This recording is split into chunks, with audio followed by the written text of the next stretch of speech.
میں ایک دفعہ مسجد میں بیٹھا ہوا تھا اور نماز پڑھ کے فارغ ہوا تو میرے ساتھ ایک بندہ آ کے بیٹھ گیا. تو کہتا ہے کہ تسی نبی نو نہیں مندے.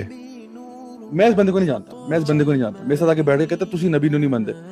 میں نے کہا بھائی جان کی ہو گیا, ٹھیک ہے. تو کہتا ہے کہ تسی نبی نو نہیں مندے جی. میں نے کہا جی مجھے میری پنجابی اتنی نہیں ہے. تو میں نے کہا کہ اچھا بتائیے کیا مسئلہ کیا ہے. تو کہتا ہے کہ آپ نے کہا are you in your senses bro?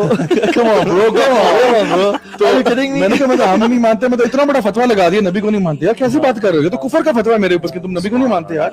تو میں نے کہا بھائی کیا ہوا ہے, ٹھیک ہے. تو لوگ ایسا لگتا ہے کوئی دیہاتی سے آدمی. تو میں نے اسے کہا کہ بھائی کیوں کہہ رہے ہیں یار اب اس طرح سے, اتنی بڑی بات کیوں نہیں مانتے, کیا بات کہہ رہے ہیں آپ. کہتے نہیں آپ اس طرح نہیں مانتے جس طرح ہم مانتے ہیں. تو میں نے کہا آپ کیسے مانتے ہیں.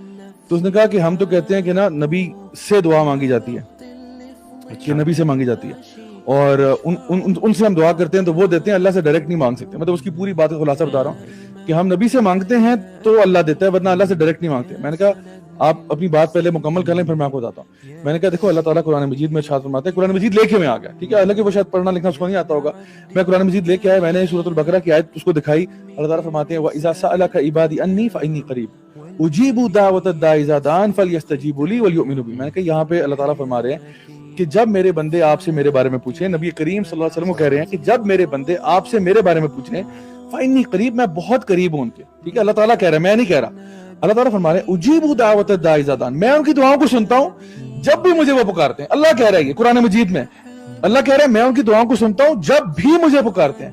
فَلْيَسْتَجِيبُوا لِي وَلْيُؤْمِنُوا بِي, انہیں کہا کرو میری بھی سن لیا کریں اور مجھ پر ایمان لایا کریں. یہ اللہ کہہ رہا ہے. تو اللہ کہہ رہا ہے میں سنتا ہوں تو میری بھی سن لیا کرو, ٹھیک ہے, میری بھی مان لیا کرو. کہتا ہے آگے سے مجھے کہتا ہے کہ وہ تسی نہیں سنیا سارے نبی تیرے در کے سوالی. اچھا وہ مجھے نا آپ یقین کریں قوالیوں کا ریفرنس دے رہے ہیں واللہ العظیم, میں اس کو قرآن کی آیتیں سنا رہا ہوں, وہ مجھے قوالیاں سنا رہے ہیں. میں نے کہا یار اچھا 5-6 دفعہ ایسے ہوا, میں نے اس کو آیتیں سنا رہا ہوں, میں اس کو حدیثیں سنا رہا ہوں کہ الدعاء هو العبادہ, یہ وہ. مجھے لگتا ہے کہ میں دیوار سے بات کر رہا ہوں اور میں کوئی بات کروں کہ کہتے او تسی او نہیں سنیا پھر بھی تو جھولی میری یا ہاں یہ بھی اسے کہا کہ ہاں یہ پورا. تو جتنی بھی یہ قوالیاں نا بھر دے جھولی میری فلانا ساری اس نے, میں نے کہا یار, میں کہا ایک سیکنڈ یار, یہ جو آپ نے جو کلام پڑھ رہے ہو نا یہ کسی شاعر کا ہے, ٹھیک ہے, یہ کسی نبی کا کلام نہیں ہے, یہ کسی صحابی کا بھی کلام نہیں ہے, کسی تابعین تبع تابعین کا بھی کلام نہیں ہے, نہ امام ابو حنیفہ کا کلام یہ ہے, نہ امام مالک کا کلام, یہ کسی کا نہیں ہے. قرآن مجید کی بات میں آپ کو بتا رہا ہوں, نبی کریم صلی اللہ علیہ وسلم کی حدیثیں سنا رہا ہوں, آپ مجھے قوالیاں سنا رہے ہیں. تو پھر ایونچولی وہ کہتا ہے چھوڑو جی, وہ جو ہے نا وہاں سے چلا گیا ناراض ہو گیا, آپ ڈس اپوائنٹ ہو گئے, بہت ڈس اپوائنٹ ہوا. ایسی قوالیاں ڈھونڈنی تھی جس کو ہدایت سے یہ والی قوالیاں ڈھونڈ کے اس کو ریفرنس یا تو اپنی بنائے اور وہ لانچ کر دیں اس پہ. میں سوچتا ہوں علی کو چاہیے کہ وہ 2-4 قوالیاں نکال دے آپ اچھی اوتھینٹک قسم شیخ ویسے والا علی قوالی ڈاٹ علی قوالی ڈاٹ الیاس مو کے ساتھ مل کے کچھ کرتا ہوں, کیونکہ لوگوں کا ان پہ بڑا اعتبار ہے. لوگ دیکھیں نا ان کو دعوت پھر قوالی کے تھرو جائے رہی تو ایک دو نکال, اور وہ قوالیاں سننا بھی جائز نہیں ہے. ہاں شرکیہ ہے نا, اس میں کلام سارا شرک ہے. مطلب ویسے تو قوالی میں بیچ میوزک ہوتا ہے, وہ تو جائز ہی نہیں ہے. جن قوالی میوزک نہیں ہے کہ ان میں شرک ہے وہ بھی بالکل جائز نہیں ہے. اچھا ہم اس سے انکار نہیں کرتے کہ اللہ کے نبی صلی اللہ علیہ وسلم جنتوں میں ہیں اور زندہ ہیں, اور حدیث میں روح ڈالی جاتی ہے اور درود پہنچایا جاتا ہے. اور ایک اور روایت اس میں آتا ہے کہ انبیاء اپنی قبروں میں نماز پڑھ رہے ہیں, ٹھیک ہے. جب اللہ کے نبی گزرے تھے یروشلم گئے تھے اور اسراء پہ تو دیکھا تھا موسیٰ نماز پڑھ رہے ہیں اور سارا, تو اس سے ہمارا کوئی ڈینائل نہیں ہے. لیکن ہمارا کہتے ہیں کہ اللہ سے مانگو بس, جو اللہ کے نبی نے خود کہا, اور یہ بھی کہا کہ آخری اپنے خطبے میں بیٹھے اور نصیحت کرتے ہوئے کہا کہ لعن اللہ یہود و نصارا اتخذوا قبور انبیاء مساجدا. اللہ تعالیٰ کی لعنت ہو یہود و نصارا پہ کہ انہوں نے اپنی انبیاء کی قبروں کو مسجدیں بنا دیا, یعنی انہوں نے منع کیا کہ مسجدیں نہ بناؤ, دعا نہ کرو. اچھا ایک اور دلیل دیتا ہوں آپ کو, جتنی بھی مسنون دعائیں, جتنی بھی مسنون آپ اٹھا کے وہ ساری مسنون دعاؤں کا ذخیرہ یہاں رکھ لیں. سب کہاں سے سٹارٹ ہوتی ہیں؟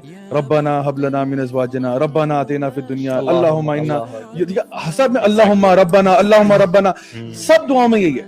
تو ہر دعا میں جو نبی سکھا رہے ہیں صلی اللہ علیہ وسلم, جو صحابہ پڑھ رہے ہیں, سب میں اللہم یا ربنا, یا اللہ مجھے عطا فرما دے, یا رب عطا فرما دے, سب میں یہ کہہ رہے ہیں. اور سب میں ڈائریکٹ ہے, سب میں ڈائریکٹ ہے. کوئی ایک دعا نہیں ہے کہ اے اللہ ابراہیم کے صدقے یا موسیٰ کے صدقے فلاں, کوئی ایسی ایک دعا نہیں ملے گی. بڑا ایویڈنس ہے.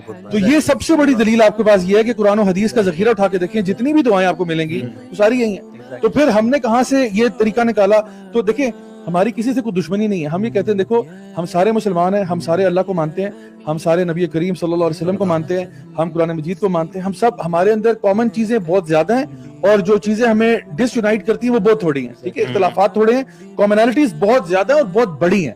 یعنی یہ بات بہت بڑی ہے کہ ہم سب اللہ کو مانتے ہیں, یہ بات بہت بڑی ہے کہ ہم سب نبی کریم صلی اللہ علیہ وسلم کو آخری نبی سمجھتے ہیں, اپنے لیے رول ماڈل سمجھتے ہیں, یہ بہت بڑی بات ہے. اور یہ بھی بہت بڑی بات ہے کہ ہم سب کے سب قرآن مجید کو فالو کرتے ہیں کہ یہ ہمارا مکمل ضابطہ حیات ہے.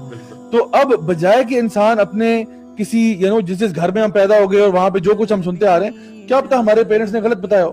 آپ قرآن پڑھیں, آپ حدیث کا مطالعہ کریں, جتنا جتنا آپ کا علم بڑھے گا نا, انشاءاللہ آپ کو سمجھ میں آئے گا کہ واقعی میں اللہ تعالیٰ کا دین جو ہے وہ میں کس چیز کی طرف رہنمائی کر رہا ہے. جبھی میں خود بحثیں کرتا تھا اپنے ٹیوٹر سے کہ نبی دعائیں سنتے ہیں, نبی میں خود مجھے یاد ہے اپنے مجھے میتھس پڑھاتے تھے وہ کہ نبی غیب جانتے ہیں اور نبی دعائیں سنتے ہیں اور قبول کرتے ہیں. تو مجھے یاد ہے اینڈ آئی واز اس ٹائم میں کہتا یار کتنا کریزی بندہ ہے یار کہ یہ بات نہیں سن رہا, اس کو بات نہیں مان رہا. اور جب میں نے قرآن و حدیث پڑھا اور اصل جو خود دیکھا اور ایویڈنسز پڑھے تو مجھے احساس ہوا کہ I was the one who was crazy. اور اصل میں نا یہ پرسپیکٹیو کا فرق ہے کہ اللہ تعالیٰ نے نبی کو بہت سارا علم بات کا دے دیا. سراقہ بن مالک تمہارا کیا حال ہوگا اور مختلف بشارتیں جو ہم قیامت کے آثار پڑھتے ہیں وہ دے دیا, لیکن کلی علم نہیں دیا. اور وہ بھی غیب نہیں رہا, جب اللہ کے نبی کو دے دیا تو انہوں نے ساری امت کو بتا دیا. لیکن جو کلی علم ہے کہ اللہ کی ہر چیز جانتے ہیں. ابن کلام نے آیات بھی پڑھی جس میں اللہ نے کہا, قرآن میں آتا ہے کہ اگر میں غیب جانتا تو میں خیر کثیر اپنے لیے ڈھونڈ لیتا اور ہر شر سے بچ جاتا اور ہر نفع کا سوال کر لیتا. آپ پھر طائف نہ جاتے نا, طائف نہ جاتے, آپ طائف نہ جاتے, آپ کے جو نا وہ دانت مبارک شہید ہوئے, آپ اپنے آپ کو بچا لیتے. اور ہاں بہت سارے ایسے لائف اسٹرگل ہے. وہ جو واقعہ ہوتا ہے اس میں صحابی آپ کے ساتھ ہیں, یہودی عورت نے دعوت کی اور زہر ملایا ہوا تھا. آپ صلی اللہ علیہ وسلم کو دستی بہت پسند تھی, ٹھیک ہے, دستی یا ران تھی, آئی تھنک دستی تھی, بہت پسند تھی. تو اس کو زہر میں صحابی نے کھا لیا.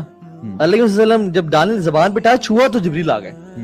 اب جو کہتے ہیں اللہ نے غیب جانتے تھے, یعنی اللہ کی صحابہ کو جان بوجھ کے نہیں بتایا کہ اس میں زہر ہے, اور ان کو موت کا الزام تم اللہ کے نبی بھی ٹھہراتے ہو. حالانکہ کتنی عجیب باتیں ہیں. لیکن ہمارا ٹاپک جو ہے نا وہ آج دعا ہے. ہم اس پہ چیز پہ آ جاتے ہیں کہ جیسے بلکہ ابھی زیادہ جو بات کر رہے تھے نا کہ آپ جس گھرانے میں ہم پیدا ہوئے ہیں, ہم بس بلائنڈلی اپنے گھر والے جو چیزیں سیکھ لی اس کو فالو نہ کریں. اور ذرا آپ کہہ رہے ہیں آپ ٹیچر کے ساتھ بحث کر رہے تھے, یہ چیزیں نہ کریں, ریلیٹیڈلی اپنے ساتھ نہ لے کر آئیں.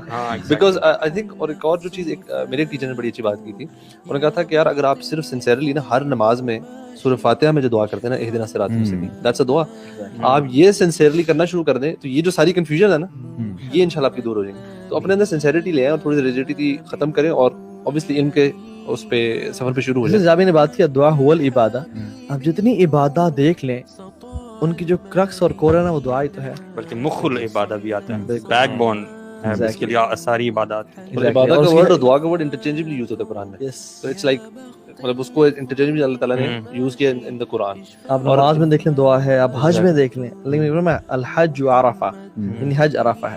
اور عرفہ کے دن کام کیا ہے, Arafah is not the day for Quran, not the day for صدقہ خیرات, not the day for anything else except دعا, ٹھیک ہے.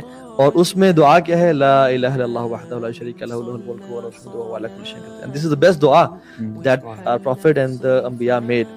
So ہم نے نا دعا کو بہت انڈرمائن کیا ہوا ہے, اور لوگوں کو بڑا بتانا ضروری ہے کہ دعا کتنا بڑا ویپن ہے. کیوں یہ ویپن ہے؟ اللہ تعالیٰ کو ناپسند ہے کہ آپ اسے دن گزر جائیں اور دعا نہ کریں.